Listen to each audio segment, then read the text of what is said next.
Bonjour les gars. Ok, d'accord. Vous connaissez déjà la situation au niveau de la frontière nord de notre pays. On arrive tant bien que mal à sécuriser notre zone. Il faudra être professionnel tout le long de cette manœuvre. Cette unité des forces spéciales fait partie de la zone opérationnelle Nord. Leur mission, lutter contre l'intrusion des groupes armés en Côte d'Ivoire. Nous avons été autorisés à suivre une patrouille à condition de ne pas montrer le visage des militaires et de ne pas dévoiler leur position. Pendant 10 heures, l'unité va longer la frontière. Il s'est agi pour le grand commandement de mettre en place un dispositif sécuritaire assez dissuasif pour empêcher toute intrusion, positionner des unités dans des endroits stratégiques pour la sécurisation et pour rassurer les populations qui se sentaient un peu isolées. L'unité s'arrête à plusieurs reprises dans des villages isolés pour rencontrer les autorités coutumières. Ils sont venus voir comment ça va ici. Est-ce qu'il n'y a pas de problème? Est-ce que les gens arrivent à partir au champ?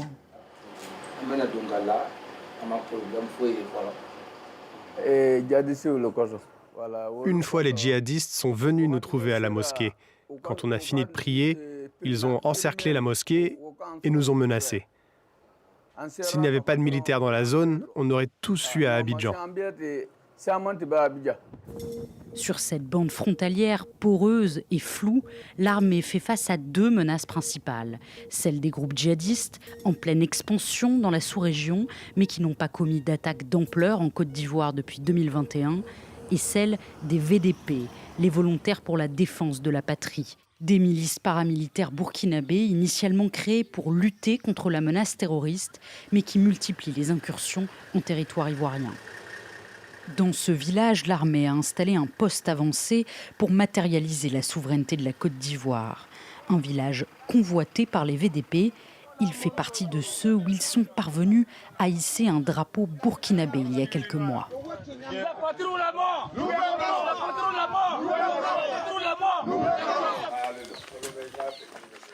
Les VDP ont tué beaucoup de personnes. Ils veulent que ces villages frontaliers deviennent burkinabés. Pour les autorités ivoiriennes, ici c'est la Côte d'Ivoire, mais eux ne sont pas d'accord. Ils revendiquent ce village pour le Burkina.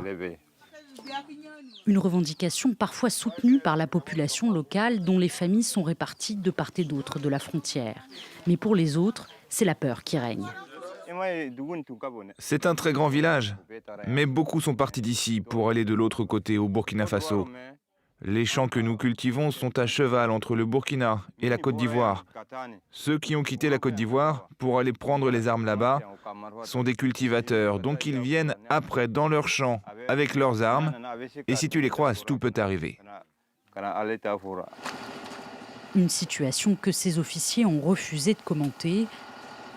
Nous avons alors décidé d'interroger le commandant de la zone opérationnelle Nord, le général Ouattara Zoumana.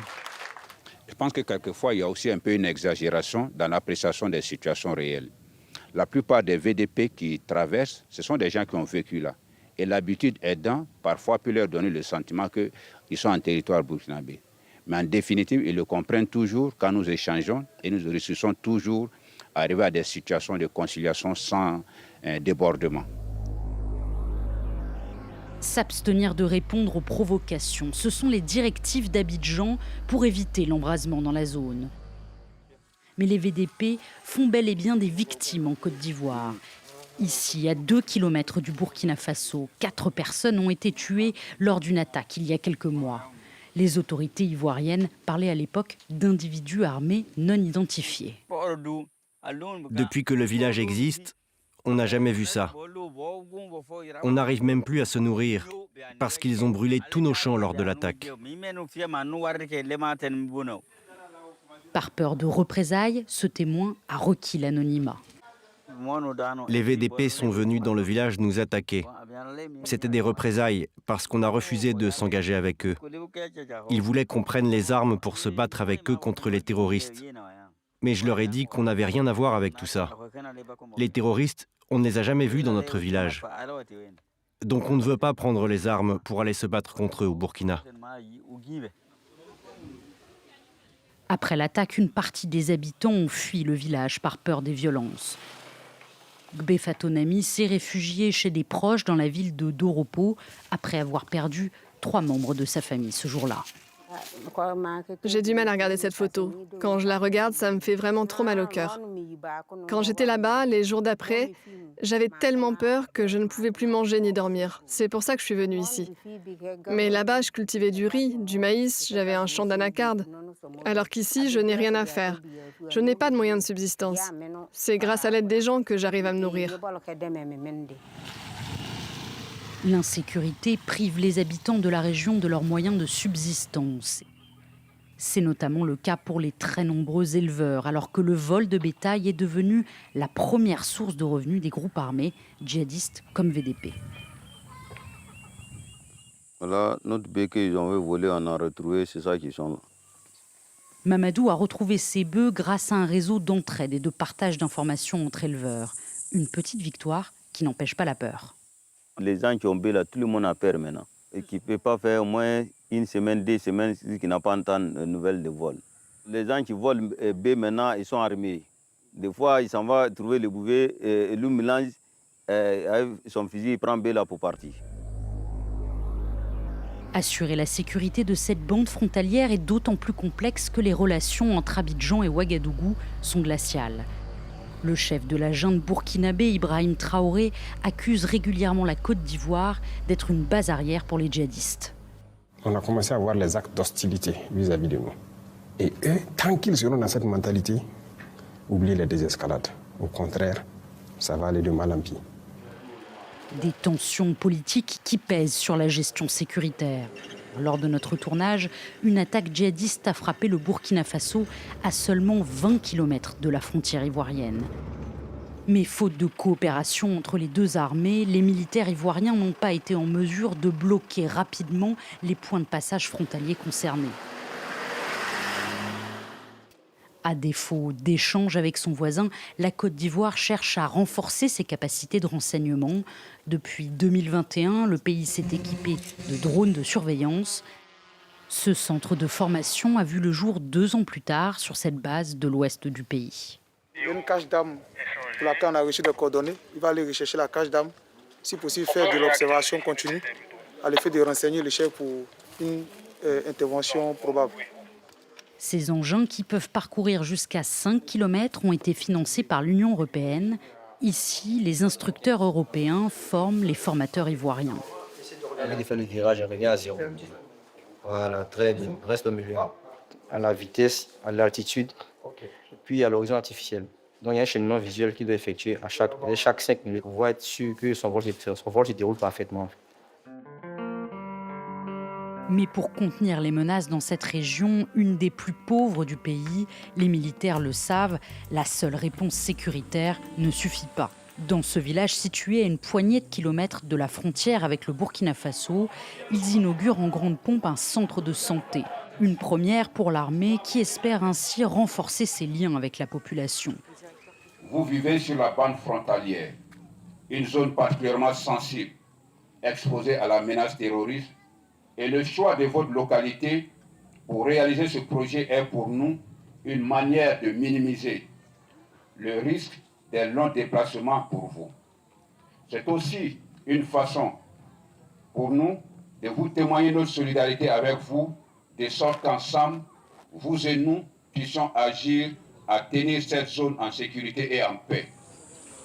Un soutien bienvenu alors que la population fait face à une précarité croissante. Dans la ville de Doropo, le centre social ne désemplit pas.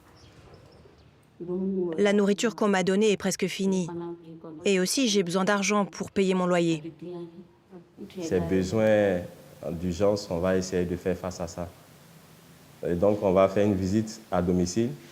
Ici, les travailleurs sociaux tentent d'apporter des réponses aux populations locales, mais aussi et surtout aux réfugiés qui fuient l'insécurité du Burkina Faso et du Mali.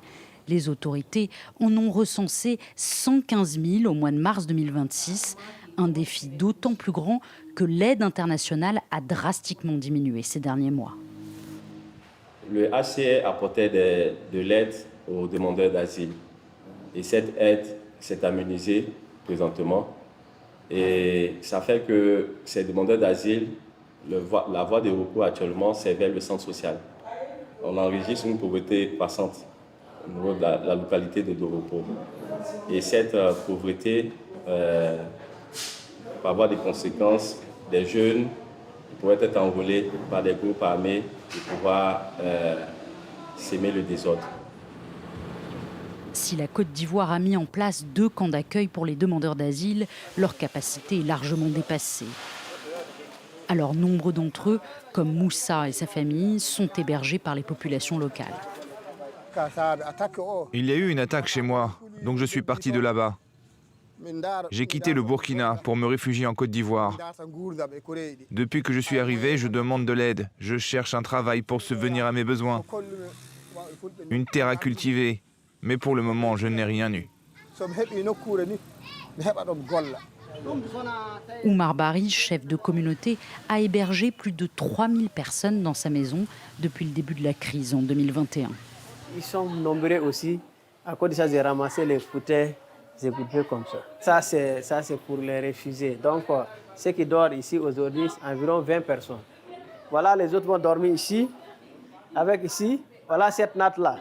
Avant là, tous ceux qui viennent et prennent, ils vont les recenser pour envoyer au Chimala. Les autres peuvent durer ici. En tout cas, ça fait longtemps, les draps ne viennent pas. La preuve que malgré les tensions politiques, la solidarité entre voisins demeure. Les autorités ivoiriennes, elles, ont accordé à la fin de l'année 2025 le statut de réfugié à près de 90% des demandeurs d'asile enregistrés en quelques semaines.